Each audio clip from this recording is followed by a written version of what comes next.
ഒരു സർക്കാരിന് ഇതുപോലെ ഭരണവിരുദ്ധത ഉണ്ടായത്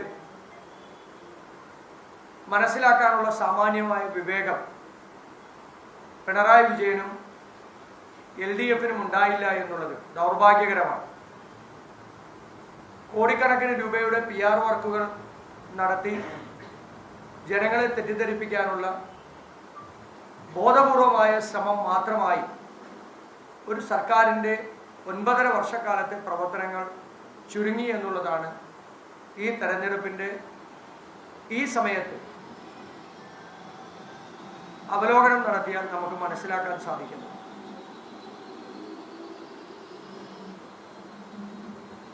പ്രതിപക്ഷ നേതാവ് Shri VD സതീശൻ്റെയും KPCC president Shri Sunny Joseph MLA കേരളത്തിലെ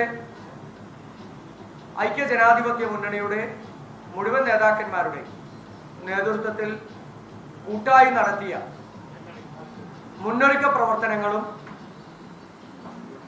താഴെ തട്ടുവരെയുള്ള സാധാരണ പ്രവർത്തകർ അത്യുദ്ധാനം നടത്തി നേടിയെടുത്ത ഒരു വിജയം കൂടിയാണ് ഈ വിജയം.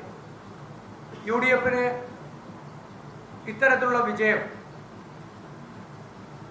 ചരിത്രത്തിൽ ആദ്യമാണ്.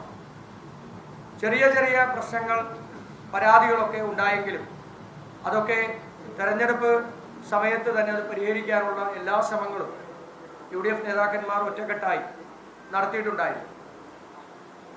എന്നാലും ചില പ്രശ്നങ്ങൾ പരിഹരിക്കാൻ സാധിച്ചില്ല.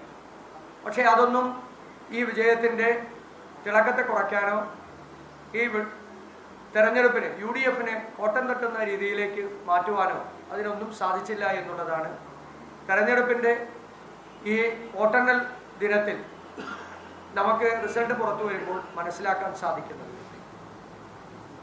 കൊച്ചി കോർപ്പറേഷനിൽ ഐക്യജനാധിപത്യ മുന്നണിക്ക് 47 സീറ്റാണ് 76-ൽ ലഭിച്ചത്. UDFന് ചില സീറ്റുകളിലൊക്കെ നിസ്സാരമായ വോട്ടിനാണ് UDF പരാജയപ്പെട്ടത്.